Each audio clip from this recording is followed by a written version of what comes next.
Hello and welcome to the second look. Hope you're having a good bank holiday. At the weekend, Arsenal were imperious. They were easy on the eye. They were superior in every department. And look, the result against Bournemouth, it was right. The XG says that they absolutely dominated us. But all we want is a level playing field. The beautiful game, it's made more interesting by the twists and turns you have on your way to victory. Just ask Arsenal last season. That 3-2 win over us, it was so much better than the emphatic 3-0 at the weekend. And look, football doesn't always go your way, but it seemed to be, the Ryan Christie decision aside, we'll come to that, Arsenal fans. It seemed to be going all Arsenal's way, and that was enhanced by some questionable VAR decisions. I think Mikel Arteta, he knew some of the decisions were probably wrong. The media did. Ex-refs did when they were talking about it. Never have I known, Tom, a product that is so despised by everyone who talks about the sport, who plays the sport, and is in and around the sport, apart from the referees and VAR themselves. Yeah, really infuriating, mate. Really is. We should be talking about how brilliant a football team Arsenal are and how they were by far the better side. And we obviously will get on to that. But, you know, you're always wondering what if, because, you know, it didn't feel a level playing field on the day. Yeah, really frustrating. We all know how difficult a job it is for referees and officials, and they're in the best league in the world, and this was brought in to help them. It doesn't help them. It confuses them even more. It confuses everyone even more. No one seems to know what's a foul and what's not. How many times do you always caveat again? Well, if he had gave it, then it would have been a different VAR outcome. It's just ridiculous. And everyone can see, oh, well, that's a clear and obvious error. Oh, no, apparently it's not. I can't work it out. And yeah, the frustration from a Bournemouth perspective, and this is not just on Arsenal, of course, but we saw it later on in the day. Man City got a stupid decision against Wolves. And that's the issue is, do I believe that the penalty, for example, because that was the first one that Arsenal got, we would have got if that was Dom Solanke going around Raya? Absolutely not. And if you believe that still would have been given, then I think you're lying to yourself, because I think we all know that, and that is what's frustrating. And that's not just on Arsenal. That would have been the same if we played Manchester United, Man City, etc., etc. So yeah, feels really annoying. And it also just kind of, put it this way, you have Monday Night Football, and they do a lot of analysis over the weekend.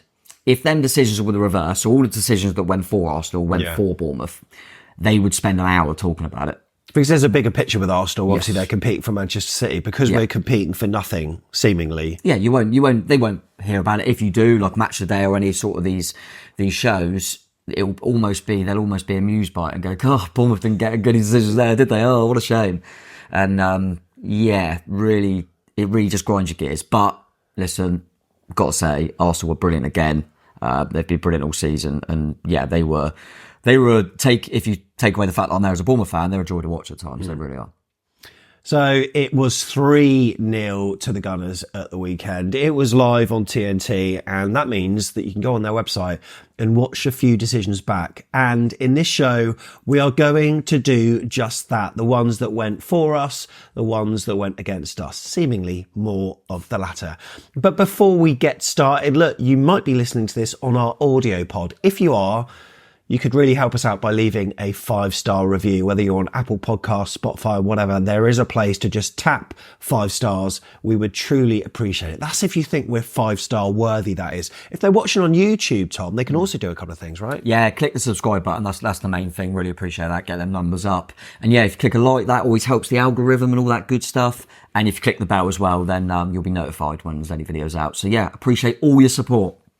Like every podcast, this episode of The Second Look, it's sponsored by Green King Sport, where football is more than a game. So make Green King your go-to destination for the season's final stretch. Why? Well, for one, you can watch every televised Cherries game down with delicious food, refreshing beverages, and with 900 sports pubs dotted around the UK, chances are you're within walking distance of your local Green King. I don't think they've released the TV picks for the last weekend yet, but it could well be that we might be one of the games, because Chelsea are in contention. And look, let's be honest, watching football's better with friends and family, so get the squad together for every televised Premier League fixture in an atmosphere worth sharing. That includes the title showdowns, the race for European qualification, and the nail-biting relegation 6-pointers.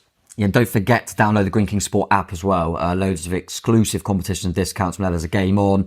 Done the Score King at the weekend and it didn't get any bang on, which I'm really annoyed about. But it's hard when like Bournemouth are on it. You think, oh, you never know. Couldn't do 3-0 Arsenal. So, but yeah, it's really good. And there's loads of other stuff on there to check out.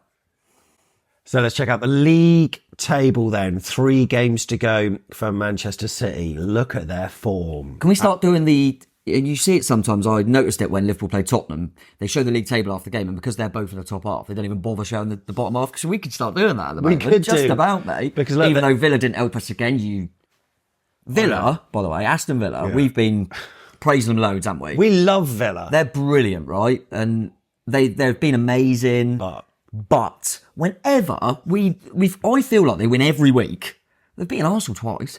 They win every week. And then when we go, oh, Villa can help us today. Yeah. They mess it up. They drop points to Chelsea, to Man United, to Brighton, to Wolves, everyone around us. So can you sort yourselves out, Villa? Because bloody hell. And you know what? I think Arsenal fans will have been wanting Aston Villa to lose to Brighton, which was good. But they would have also been wanting Spurs to beat Liverpool because it would have kept Spurs in the mix. It might have meant that, look, if they win their game in hand, as we can see, 4 games behind. Villa, I mean, they're playing Liverpool, are they? One of them? Palace, I think. So. But then they're on a bit of a renaissance as well at the moment, Palace. Yeah, I just don't. I think Villa could. I don't think they will, but they could lose both games and still get 4th. I think Tottenham don't look right, unfortunately. And even though Arsenal normally relish in the fact that Tottenham always go a bit Spursy, they kind of want them to just show up. For a game. They do. It is a weird one, but yeah, they do. It feels like they want the season to end, Tottenham, doesn't it? And I said this on my vlog outro, it almost feels, if I was a Spurs fan, I can imagine that you would rather your team not get Champions League than Arsenal win the title. I think as a fan, I think most fans would do that because they obviously it's just rent-free, aren't they? I mean, they literally, I'm starting to get to a point where, you know how Spurs always do when it's about April time till the end of the season? That should be studied in universities. That level of banter club, it's unbelievable. They do it every season. It's crazy. Because you think for the fact that they've started again, they've lost Harry Kane, everyone's been very respectful of going, oh, Ange Ball, playing really well. And even that, you think, oh, everything's great at Tottenham. Then as soon as it's April, absolutely horrific. I don't know what happens, but I thought I'd just get that in because Arsenal fans are watching. And well, if you ever want a demonstration of just how that has transpired, check out the form table where they are teetering on the edge of the relegation zone. 17th, look at that. I mean, their form has been appalling. 4 losses in a row. And look, Bournemouth, we're a bit kind of in and out at the moment, aren't we? 12th, we were doing very well. If you extend that to the last 10 games, we would be top half. But more recently, look, it's been difficult. We always knew the Arsenal game. Villa and Arsenal way, it was always going to be tough to get anything out of, obviously, and that's what ended up happening. But I think even Arsenal fans I spoke to, they can see in a 3-0 win the progression of Bournemouth, which was not nice as well. We spoke to Dan Potts, didn't we, and a few others, and they saw it, that we... I watched a lot of kind of fan reactions from Arsenal fans, and a lot of them were caveating. They were saying kind of what we were, that first half they should have scored more, but second half they were going, tell you what, Bournemouth have a go. And I think they respect the fact that normally teams like Bournemouth would go to Arsenal and just sit there. And I think they almost respected the fact that we had a bit of a go in the second half, and that's what we're enjoying. And by the way, when coming out the stadium, like we think we've got it bad when we've got queues for our fan cams. AFTV, man, I've never seen anything like it. It's getting worse or maybe better. I don't know how they manage it. It must be a military operation, but there's so many people crowding around Robbie or whoever's doing the interviews. Maybe it's Cecil sometimes. It's unreal. And then you do have your kind of your characters, you know what I mean, the people like even I will, regardless of their result, there's always a few in there that I always make sure I watch them and stuff. Who's your go-tos? Dan Potts, Lee Judges, I think he's brilliant. Sometimes doing the studio, don't they do like watch logo ones? Sometimes I do check out James and Turkish as well to see that, because they're all different. I quite like Julian as well because he can be a bit controversial. Nice guy, mate. And then sometimes, I'm not going to lie, if they do lose, which is rare, you've got to check out Ty, yeah. You've got to check out Ty. But no, they're really good at it actually, and it's for a channel like us, it's good to watch and see how they do it. But what do you think? What do you think he's listening to in his headphones? Do you reckon it's a bit hip hop, or is it like some kind of business podcast? Or no, he is literally Mr. Arsenal. I reckon he's just got North London Forever on repeat. He's got to be. But we spoke to him before. He's a nice bloke, to be fair. He is, yeah. And look, people who watched the fan cams on YouTube would have seen a very animated Tom Jordan at full time, I caught you at probably the worst moment. Even if you had 10 minutes, I think that would have probably been enough for you to cool down. But you know what? It was infuriating. But the thing is that we want to make this clear.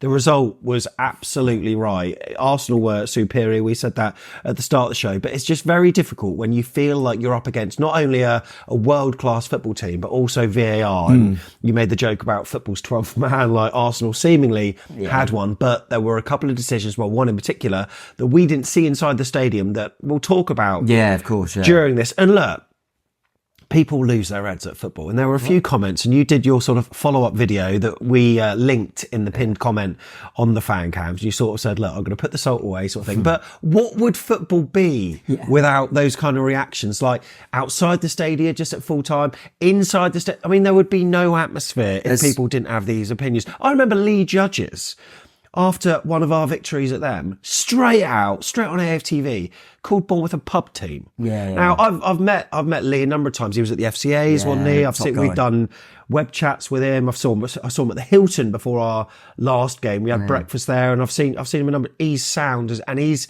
very level-headed. But when you catch people in that moment, then you're going to come up with, and like inside the stadium, if you were a level-headed fan, teams like Rochdale would not be singing "We're the world's greatest team the world has ever seen."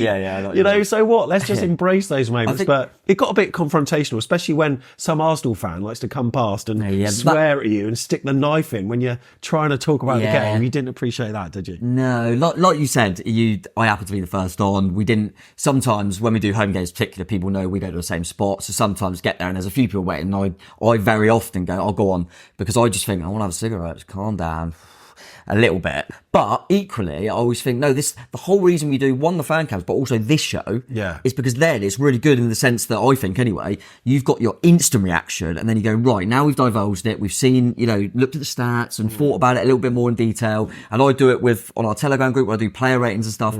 I like to, and they actually on AFTV, they always do player ratings in the end, maybe a little bit of time because you could come out after a defeat and go, he was useless. And then you look back and kind of. Yeah, and people like Robbie can hear the opinions of what fans have said, saying things that he didn't. Yeah, exactly. But and as I say, the only thing I kind of thought was, I was just, like I've said since, and I'll probably reiterate myself with the VAR and stuff, it's the fact that we feel personally, it's just an opinion, that the bigger clubs, if there's a tough call, they'll get it. Unfortunately, Arsenal got the wrath of it, but we've had it. I remember going away at Newcastle, it happened. Away at Anfield, at Liverpool, it happened. At home to Man United, it happened. And because of the culmination of all of them, it kind of come out in frustration against Arsenal. Because they're the last ones that it's the most recent it's happened to. But and I was just kind of going to go on there, talk about VAR, and then a few Arsenal fans would be a bit, and I was just rattled. So then I thought, right, let's say they're not going to win anything. I would love them. I'd be absolutely buzzing if they won the league over City. Definitely didn't come across in the fan cams. But listen, is what it is. And I prefer being like that, because I think at least it's genuine, and I'm not trying to think, what's the right thing to say?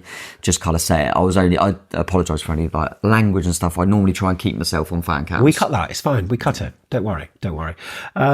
Right. So it's a shame this match didn't happen a few weekends previous during Easter, because on a weekend of comebacks, there was one hell of a comeback in the team lineups that were announced at 11:30. Now, Antoine Semenyo left the pitch almost in tears at the last game. Brighton at home. On crutches at the end. On crutches, stretch it off. We were thinking, what is going on here? He's not going to play again. Well, not this season anyway.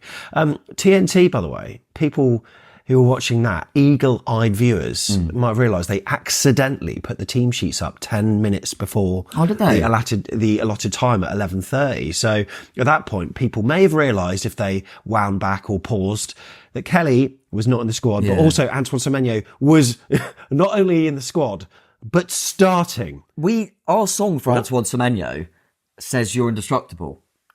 Maybe he is. But honestly, incredible. I mean, like you said, Sam, like most fans that don't know, he literally went down in bits, and whether it was us maybe trying to, what's the word when you, Andoni, because obviously he was like, oh, it's really bad. Yeah, like underplay it. Yeah, like, and all the murmurings were like, this could be bad. Yeah. Like, this could be pre-season out. Oh, right, yeah. And then suddenly, they said they'd done a scan and stuff, and it was absolutely fine. He's an absolute machine. But yeah, so that was really nice. As you said, Lloyd Kelly. Does seem a bit weird. Andoni mentioned it, an illness. What is this illness? Mepham's still out with an illness. We've had, Billion was out last week with an illness. Yeah. We've had, I remember Solanke, I think it was the United game that so they said he's been suffering with it, but obviously pushed through.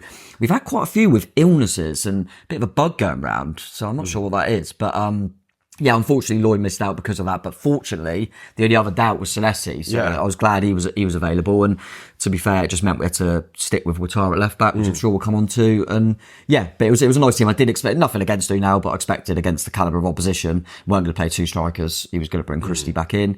And for them, I went for, just because I didn't want to go unchanged, so I went for Martinelli instead of Trossard, but they were unchanged. And yeah, as we alluded to, they are fully fit now, aren't they? I mean, I'm sure Timber won't really play any minutes, but good to see him back after a long-term one. And yeah, you just got to look at their subs bench, mate. It's looking a lot stronger, really, really strong for Arsenal. And even Partey back now, you forget how long he's missed. So yeah, they looked as I expected. Yeah, they're very strong. It's a good job that Matt Letizia isn't doing Soccer Saturday anymore, because just imagine his reactions to players being out through illness. Yeah, isn't that concerning? You just know that you'd be coming out with phrases like that. But look, the game started and it was a difficult watch. It was all Arsenal. I mean, we've got some XG stats that we'll chuck up on screen, but they absolutely hammered us throughout most of that game. I think our XG was pretty much zero in the first half, wasn't much at all. And then in the second half, we did manage to create some chances, so it wasn't so bad. And we sort of limited Arsenal a little bit in the second half, but really their XG kept on going as well. It was difficult. There were holes everywhere. Their movement was too much. They played the ball so quickly. They've got Rolls Royces all over the pitch, haven't they? Yeah. This team, I said on the vlog outro, I don't know where this team is going, but it's going somewhere. And it's going in a good direction. And I know it may feel so frustrating. Look, imagine how Liverpool fans felt after losing out to Man City so many times, after getting record points totals and stuff. It really does feel like under Mikel Arteta, they've now got a good thing. So I know that there was a period of time where fans were still questioning him, but I tell you what, his team are just brilliant, and they may even strengthen more in the summer as well. So and it's scary. And you've got to remember as well, no one really knew Saliba and Gabriel that much. Ben White, it was kind of mocked when they signed him for the money they did. You know what I mean? Tomiyasu was kind of unknown, wasn't Where did they sign Ben White from? Brighton. Yeah, that's right. Of course. He was on loan at Leeds, wasn't he? That's right. And obviously he's a local lad to us. So we know him, but I was like, bloody hell, that's a lot of money. And then Tomiyasu wasn't really known. So you kind of, obviously they've bought in the calibre of Royce and that since. But some of them players, I think, they don't get enough credit for that recruitment, that they've kind of, Martinelli, who was Martinelli? And even Trossard, they were going to they let Chelsea get Mudryk for God knows how much, and then brought in Trossard, who's been brilliant. And even Havertz has turned it. And now you've got people like Jesus and Zinchenko, who were the big signings, sat on the bench, you can't get the team. So yeah, really, really impressive, mate. But I think in general, I want to give more respect to Arsenal than downplay us. I agree. We weren't on it first half. I was looking back when I was watching it, I felt, because we're a very aggressive, high press team and I felt like we tried in the first couple of minutes and they just played out. And they got in on us. And I think the team naturally went, we can't do this against these. So they just naturally just retreated. And Andoni alluded to that. And at half time, I think he just kind of went to him, look, I get why you've done that. It must be, you must be a bit fearful of them on the ball. But look, we're 1-0 down now. So let's just have a go. And we saw the Bournemouth that we've seen for the majority of the season, that second half, which was nice. A result of all of their possession, mainly in our half, it felt, was the amount of shots raining in on goal. Indeed, we've got the stats that compare the shots with the first half versus the second half. We only registered one shot in the first half. We made amends in the second, but look, they kept on going. But it felt like, and this is no disrespect intended towards Gary O'Neill, it felt like a first half of Gary O'Neill ball. And a second half of Andoni ball.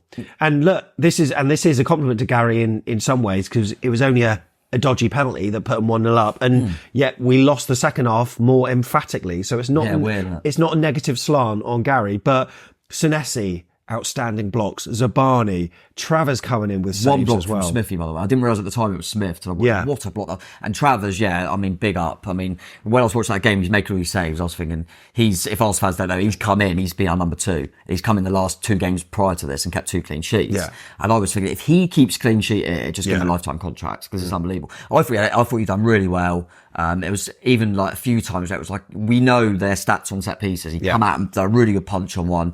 But yeah, I did think, really, there's no way we're going to hang on it. No chance. They got too much quality. And I think that's where Arsenal deserve credit as well. I think in previous times, they've always played good football under Atara, but they maybe get a bit panicky. And I think they're quite, Royce kind of said it afterwards, we know what we got to do. Just remain patient. It'll come. Like, don't start forcing it. They missed a few chances, but I think they just kept doing what they do. Including him himself, who I think in his post-match interview on Match Today said, I really should have taken that. He just didn't quite connect properly. Just went wide of the post, but... Best player I've seen live this season. Yeah, brilliant. Well, superb. There's outrageous. That's quite interesting you say that, because there's always one standout player sort of every season that, quite often when they come to our place, but this time at their place, he was above. Yeah, I remember last season, I didn't say him exactly. There's always, the Boyners, and Erdegaard I've always thought looks good against us. But I remember last season against West Ham, we got battered at home, and it was a 4-0. Yeah. And I remember them thinking, no disrespect to West Ham, but for not one of the big boys, I thought, bloody hell, I didn't realise how good he was. Yeah. You watch him for like England and bits on telly, and I was like watching him live. I was like, but he doesn't but everything is perfect. Yeah, exactly. He doesn't do anything that's like makes fans like wow. But he just yeah. But I just don't see don't see a negative. He's strong, powerful. He's got a bit of pace. He's good with the ball. He doesn't lose it. He can score goals. Good looking.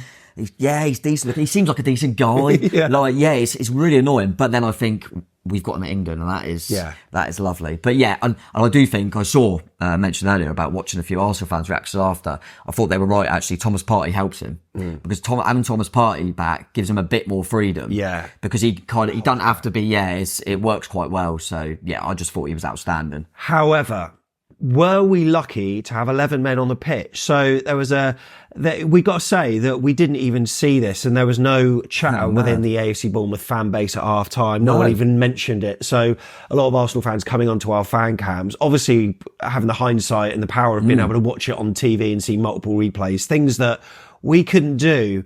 The challenge on Saka that looked high. You know what? I don't know. Do I defend him or not? I mean, obviously it's natural to as a Bournemouth fan. One thing I think he did, obviously he's got a straight leg. He's got his studs showing. Yeah. It obviously makes contact, but he pulls away as soon as it makes contact with his leg. So it wasn't malicious, but the fact is he did it. Yeah, he is still close to the ball as well. The ball was obviously bouncing. But yeah, I mean, I bet, I always hate this when people say this. So I bet us fans were like, oh yeah, of course he is.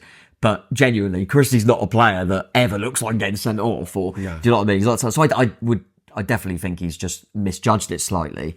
Like you said, mate, and that was a good place to go there, because when I was saying all this stuff on fan cabs, I didn't have a clue. And then we got to, I think it was almost like when we got to like a service station or whatever, and I was looking on our channel, and I was looking at the comments, and everyone was mentioning this red card. I was going, what are they talking about? Yeah. But there was too many, so I started like looking through it, and I was texting a few people that watched on telly, and they said, oh, it was Christie. So then I started searching for it. Like, genuinely, I didn't have a clue about that at all. And then I think it was you said to me, oh, there was a time when Saka was down for a while. Yeah. And I kind of remembered. But yeah, honestly, we didn't have a clue.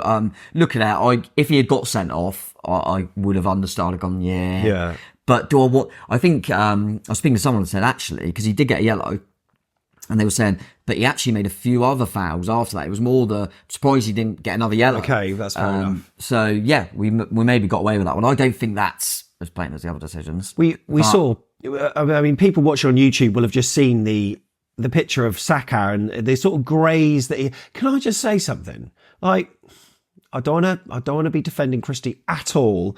However, why is it these days that players seem to have shin pads the size of trading cards rather than ones that, when I played, they probably covered pretty much everything below the knee, and that's, I don't know, that's in a place that I think a shin pad should probably cover. Yeah. Well, what is it covering if it's not covering that part? Well, exactly. I mean, is he even wearing shin pads? I don't know, but look, I know that it seems that the players aren't taking care of themselves and protecting themselves, but the referees maybe are at points. And, we'll come on to that a bit later on in the show as well. But really, I would have thought a shin pad should be protecting that area anyway. Saka, hope you get well soon, buddy. By the way, he was very good, wasn't he? Yeah, he seems to cope all right, didn't he? And you know what? In the same breath, though, I also want to say that he was playing a left-back that's not a left-back for us, Dango Atara, who dealt with him really well. And there's some stats that shows, actually, he did incredibly well. I'm wondering, is he better as a left-back, as a left winger? We've sort of had these conversations before, but he did really well. He started off a bit shaky, I've got to say. Yes. But then he grew into the game, in the second half especially, and he got forward as well. Playing slightly inverted at times. Yeah, definitely. But I think that's a key thing as well, to know that he grew into the game, he got better and better. That shows kind of his mindset as well, and the way he is as a player. I mean, if Arsenal fans don't know, he is literally a winger. I think he plays up front sometimes for his country. With both our left backs are out, so we've employed him there a few times. But mainly, I think because of his pace as a winger. And you often think, okay, even if he's not defensively sound, he kind of makes up for it because he's so quick. Yeah. But like you said, I thought Saka's turned him inside out. They were aiming for him a bit, and then he just got better and better and better. And you said it as well to me, mate, that what it is with Dango sometimes, I think he's got all the attributes. He's powerful, he's quick, he's athletic. And sometimes I just think he just has like a head loss and slices the ball out of play. And you think, oh, for God's sake. I thought he used the ball really well. Yeah. He seemed to retain it a lot. Yes, exactly. And I just thought he done everything pretty well. So for a player that is a backup winger to be that impressive at left back against one of the best right wingers in the league, hats off to him, mate. I'm really, really pleased for him. And he's definitely, I would have thought, going to have another game there, because Kirkes in particular is obviously not available in the next one, suspended. And I don't know. Andoni's kind of said that he is a winger, but I agree with what he's saying. Even if he doesn't see him as a left back, when he goes back to the wing, him having that experience of playing fullback is going to make him a better player. Yeah, it really is. And it's, Dango probably knows he'd have been backup if it weren't for this, because, we've got some good wingers that are on form. But really, really pleased for him, because he just keeps, he's like an infuriating player, and then I have to sit back and remember his age sometimes. But really, really pleased, because he's one that we're kind of going, can he take it to the next level? And he's starting to be a little bit more consistent now. Yeah. So really, really pleased for him, mate. And he was one of the standouts. He wasn't my man of match, but he was close. Yeah. In the first half, I think there were several players that were just struggling. Kluivert never seemed to touch the ball. Alex Scott wasn't in the game. Dom Solanke was so isolated up there. Went on that lung busting run and it came to nothing. Probably should have shot, maybe got the ball away a little bit earlier, but we just weren't in the game at all. And then comes a moment on 41 minutes. Does it change the game? Well, maybe it does. So Havertz running through on goal, and in my mind, he's completely bought that. That's the situation we're in on football. Like, players are specifically adapting their runs to be completely unnatural, because what he does, you see him drag his trailing leg over the turf. Like, no one runs like that. And he just waited. And then Travers's leg came in, and he was always going to go over, wasn't he? But you'd be screaming for that if the shoe was on the other foot and we had Dom Solanke doing the same thing, of course. Yes. However, morally, I don't know. It's just, if that planned contact doesn't come from Travers, I'd say he should be booked or even sent off, because it's cheating. Yeah, I almost really almost don't mind Havertz trying it, to be honest with you. I'm not really gonna go, if I was playing in a football match and I was in a cup final and I felt a nudge in the box in the last minute and we needed to go, I'd fall over. But he didn't feel a nudge. He initiated it. Yeah. But that's where the people that get paid a lot of money in the best league in the world need to do their job correctly. I saw something online about, obviously they've been like discussing it a little bit, and they were saying about how, because obviously they're talking about this Travers one, and it's been brought into focus recently that PGMOL have said a higher threshold for contact now, apparently, which would state that definitely not a penalty.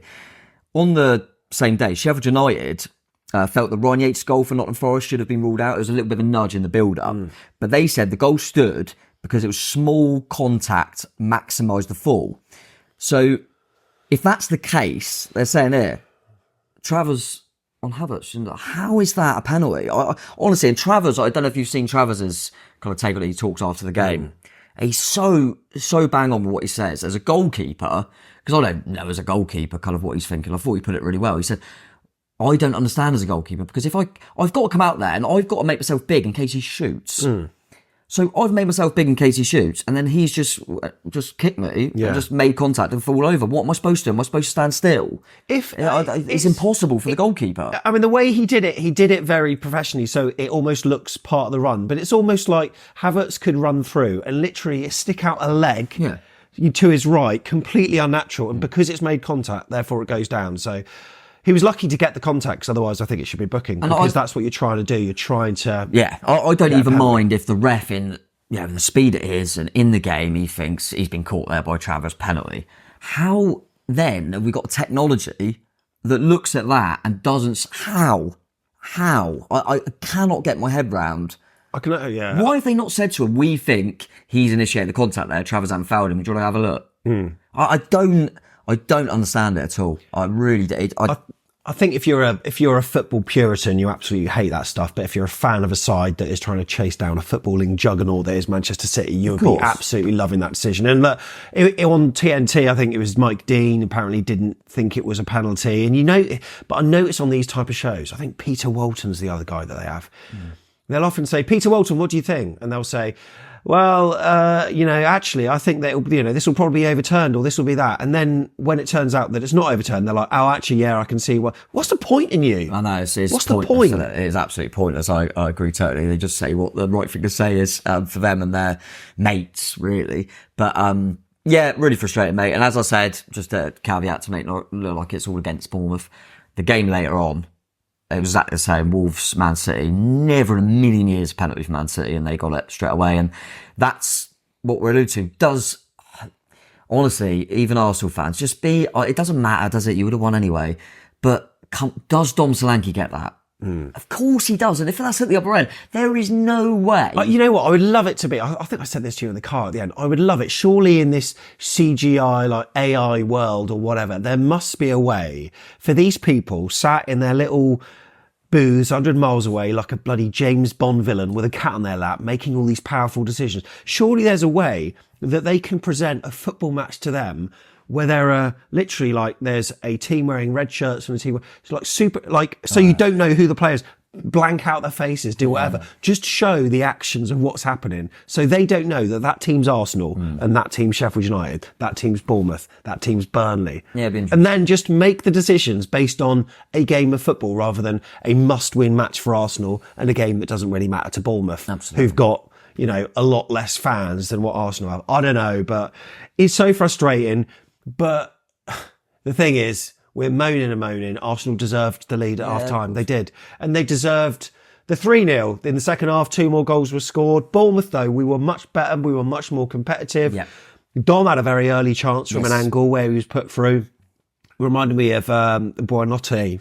I don't know how to say his name. Buonanotte? Yeah, Buonanotte. Buonanotte for Brighton, where Travers narrowed down the angle. Is very similar to that, albeit on the other side. And look, we caused them some problems. We were more competitive. I said on the Football's 12th Man pod, I felt like in the first half, any 50-50s were more like 80-20 because they were just more competitive. The ball was falling for them. They were picking up first and second balls. I felt like it was almost roles reversed a little bit, or at least it was more 50-50 in the second half. So we were giving him a game. We got our attacking players involved as well. I mean, Semenyo and Kluivert were virtually non-existent in the first half. We weren't getting them in the game at all. We were getting them into the game, which was good, giving their fullbacks something to worry about, which was nice. I think we just started giving them stuff to worry about, whereas in the first half, it was just can they score? But then they scored. But then they did score. And it was a really well worked killer, because it felt like we were going to get something here, and then they went straight up the other and scored. Really well worked goal. I said it on the... Rice, by the way, again. Yeah, the way he pirouetted and with the outside of his right boot played it perfectly into Trossard's. I felt for Smithy because he kind of got caught in between, because obviously he's left Trossard, but he's thought, I can go nick that off Rice, and Rice is a little bit too good. But great finish. Yeah, really good move. Trossard, I said on the 12th Man pod that he probably is underrated outside of, I think Arsenal fans rate him, but in a wider point, because you kind of, I didn't think he was playing brilliantly, but he always pops up with big goals. That's a big goal. It's 1-0. You're in a title race. You get that second goal. And that's why you said maybe he's favoured over Martinelli, because Martinelli doesn't have the numbers as much as Trossard does. I think he's just more like big game player. He just seems to put, he's a very good finisher. We know that. But yes, it always feels like his goals are big goals, for sure. And it was a really, really tidy finish. And then I thought, okay, that's it now. I didn't expect us to go pretty quickly up the other end and feel like the game was on again. But yeah, really good move from them, to be fair, just as we were putting up a bit of pressure as well. You know what amazes me? Whenever I go to the Emirates, I've probably said this before, like whenever they score, whenever Arsenal score, there's those 3 big flags or maybe 4 big flags behind each of the goals. I just am amazed how quickly those flags are lifted up. Yeah. It feels like whenever literally the moment the ball hits the back of the net, if I was one of those guys that were doing it, I'd be like, oh God, where's my flag? Like, I'd take ages. They do it straight away. Like, it does look really good, but, they were not so happy when we scored. Explain that. I've watched it so many times now, mate, and I do not understand why the goal was disallowed. On VAR, I think it said on the screen in the stadium, because we were wondering, and said, where's the foul here? Solanke, potential foul. But then there was a potential foul on Billings. Billing was getting pulled back. I just don't get it, mate. If, obviously, we ended up scoring. Yeah. If they're saying, so they're obviously saying the goal was disallowed for Solanke's nudge on the goalkeeper. Yeah. Well, if that's enough contact for a foul, then it's a penalty. Yeah. Because have you seen Billings getting rugby tackled? Yeah.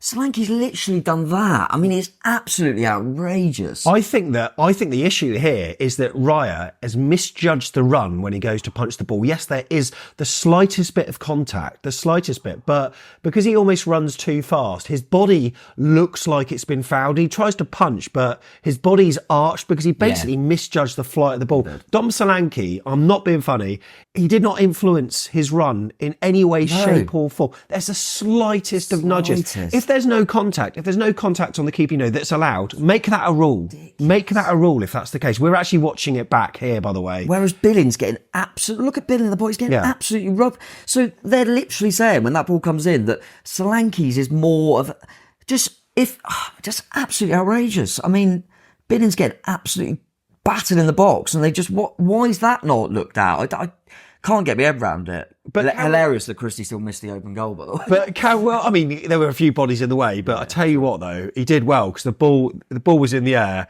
and it wasn't the easiest of contacts, but he hits the wood, and well done for Semenyo for being so alert for the rebound as well. But we are struggling looking at it. I think Paul Merson said it wasn't a penalty. I think the people on TN, I think Jonathan Pearce, when on Match of the Day, he thought it was a foul initially. He looked back at the replays and thought, actually, maybe it's not, but it doesn't matter, does it? It doesn't matter because it's Arsenal. It doesn't matter. Yeah, it just felt, again. And also, sorry, why did, okay, so, if it was the foul, why didn't the ref blow the whistle straight away?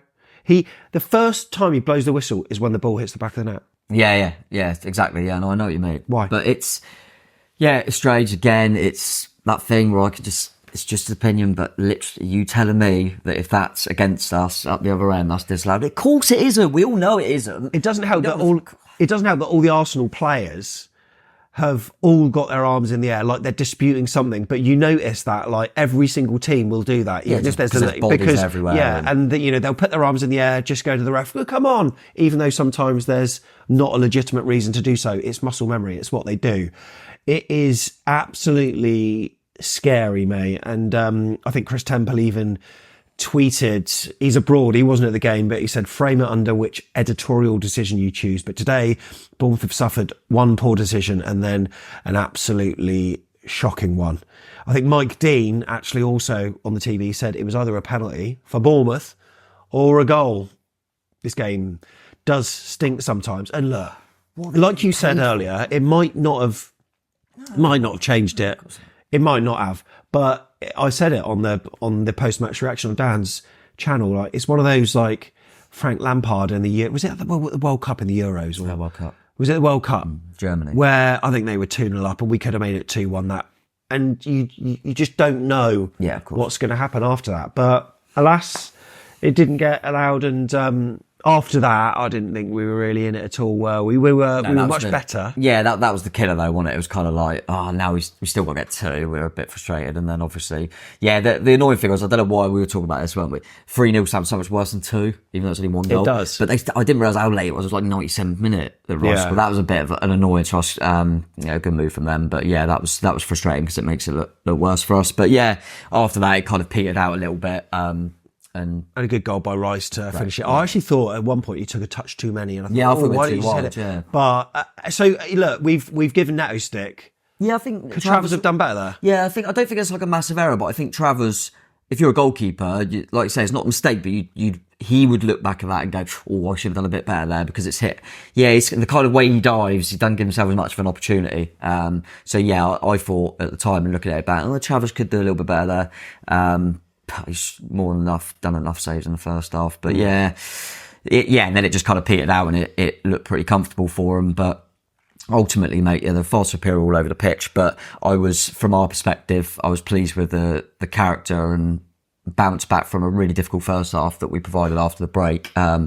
Thought everything was a lot better in the second half. So yeah, that's really impressive when you've just been without the ball for 45 minutes. A lot of energy taken out of you. Yeah, I was pleased with our response. Frustrated me when I watched Match of the Day. I only watched it this morning actually, and just seeing how they kind of brushed over some of the incidents, really, and even the language. They've got Ian Wright in there. Yeah, I know. Even the language that Jermaine Genius used as well. He said things that I hate this. He said, "If I was a manager, I want my striker going down. He's well inclined to go down." All these kind of words. It's like, oh my God, really?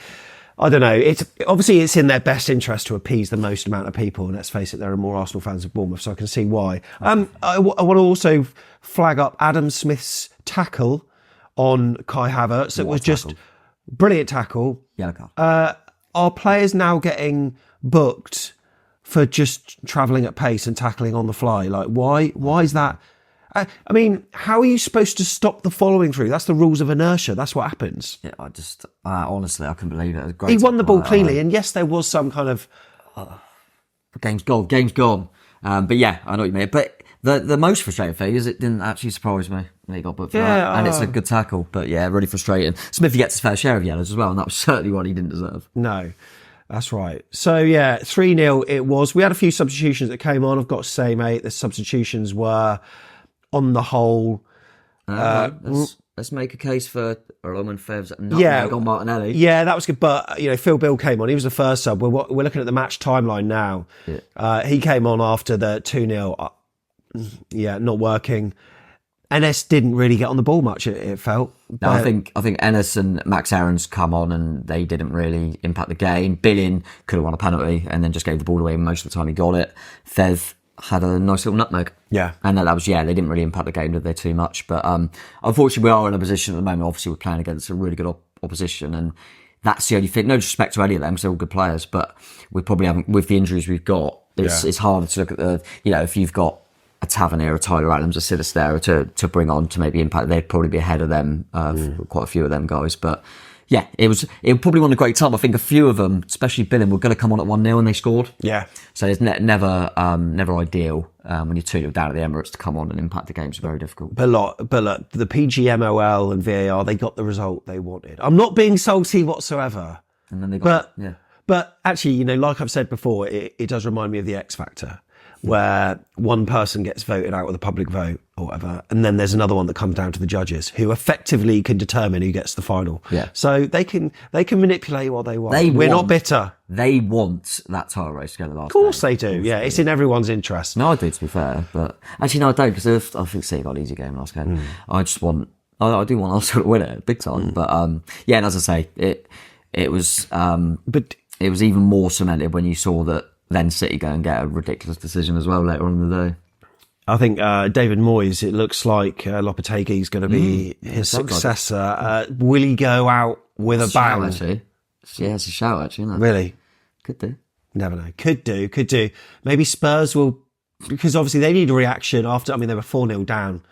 But and really, I thought they played really well in the last 20, actually, and almost unlucky not to be 4-3. But Liverpool did what they had to do. Let's check out the stats then from the game. And it feels, looking at this as a whole, a lot more even than what it felt being in the stands. It felt like Arsenal had all the ball. We barely had much. But I know the possession stats were skewed between the first half and the second half, because Arsenal were all over us in that first half. I agree with the first half, but I think second half it was a game that I was impressed by us, and I thought we more than matched them in a lot of areas in the second half. First half was Memphis boys, mate. But but obviously we done so much in the second half that it makes them stats look as it does. Shows how good we were in the second half. Man of the match, your man of the match on Telegram, which is, I don't know if you've told people about this Ko-fi thing and how they can help support. Thank you to, we've had a couple of new people that it's like minimum £3 a month, and it just helps us financially get by and keep this YouTube channel going for next season. Hopefully it can. AFCBpodcast.com/coffee if you want to help us out with that. And if you want to find out how we spend any monies that we get, go to afcbpodcast.com/support. But if you are on that and you show your consistent support with a monthly, you can do one off as well. But if you do that, we'll put you on a Telegram, similar to WhatsApp, our chat group on there, where we post bloopers, first looks, ask for advice on thumbnails, chat all things AFCB, and Tom posts his player ratings. Who was your man of the match for Bournemouth, if you had to name one? Yeah, I went for Lewis Cook, just because I think in a wider thing as well, he often, when we play well, there's always someone like stands out, like a Clivert recently, a Semenya, and he gets overlooked a lot. I think he's so consistent, and I thought, considering that he's playing against, I think, actually the best midfield three in the league. Yeah. In Partey, Rice and Ødegaard, for him still to be brilliant. I thought he was brilliant. I thought he does everything. And there was also times where they were going, and Only said it after the game, I dropped Lewis almost into a free because I needed him to get on the ball. Yeah. We needed something to happen. We weren't getting the ball. Then Dango was going forward, so he was slotting in a left back. He just can do everything. So yeah, it was really impressive of him. I thought Christie was good in the middle, win him again. Mentioned Atara, and I think considering we let him free, the defence as a whole, the goalkeeper obviously made some big saves, but the centre halves and Smith, he made some big blocks as well. Hard to get the other players in the game. It was interesting that I thought he struggled with their centre halves, but TNT were going on about how brilliant Dom Solanke is. In terms of his hold-up play and how good he is for Bournemouth. And they were raving about him, and I thought, well, he's normally better than that. Yeah, that was one of his poorer games, I think. So that shows how good the player is. But it's a different type of game for him, I guess, because it's a lot of off-the-ball stuff and trying to get people into play. Because a lot of the time he was getting it, particularly in the first half, there's no one near him. Yeah. So he has to beat three to wait for people to cut the pitch. But yeah, in general, I don't think anyone was awful. I thought, you mentioned earlier, Clivert struggled in the first half, but he grew into it. He did, absolutely. Same with Alex Scott, actually. I thought he struggled first half, then grew into it. So yeah, it was decent overall, but I just went for Lewis. In terms of the statistical, you can do an Arsenal one and a Bournemouth one if you want. Well, I assume Travers is going to do well because of his saves. So I'll go with him. For Arsenal, I mean, I think it should be Rice. I'm just trying to think if there was any goals and assists, like more than Kai one. Havertz, would that? Did he? Yeah, he won the penalty. Yeah. I'm trying to figure who got the other goal. Saka played well, actually. Well, let's have a look. Let's have a look at the stats. I'll go Travers and Rice. It was Atara for AFC Bournemouth with a 7.3, although Travers did score well. 6.7. Declan Rice, as you say, 1 assist, 1 goal, 8.8. What a Rolls Royce. I mentioned on the 12th man, but I haven't said it on here, that he got a decent rating there as well. Just wanted to mention Tomiyasu. I think Arsenal fans, I'm sure they obviously rate him, but you don't appreciate that a lot of our play goes down that right side of Semenyo. Yes, yeah, agreed. And quite often we can go direct because Semenyo normally bullies his fullback in terms of power and aerially he normally wins. He was struggling to get any change off Tomiyasu. I think Tomiyasu is very one of them ones that if Arsenal were to win the league, underrated. Yeah. Just think I didn't realise. I mean, he's a right back then plays centre back, and at left back, I just thought he just goes about his job really well. Yeah. So yeah, I wanted to make that point. I thought Tomiyasu was on the eye. I didn't realise how good a player he is. But would you have Tomiyasu or Dango Atara? That's all I'm saying as we look at the average positions here on YouTube. I mean, like Arsenal, obviously, I think 3 players maybe in their own half, maybe 2, of course, plus the keeper.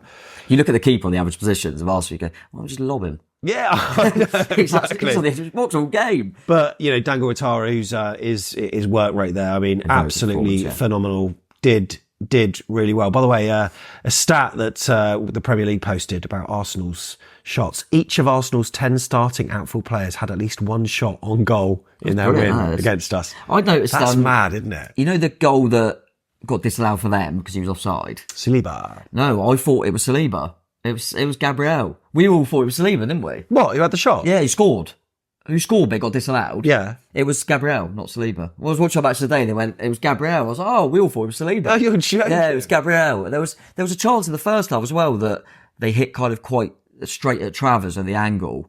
And we all went, oh, I think that's Ben White. And that was Saliba. Oh, you're joking. Arsenal players were everywhere. I didn't know who it was. Yeah. But yeah, that I just wanted to mention that strike from Gabriel was Yeah. incredible. But That was amazing. Fortunately, they were just offside in the build-up. But yeah, just thought I'd mention that we all were going, oh, I think that was Saliba. What a strike. It was Gabriel.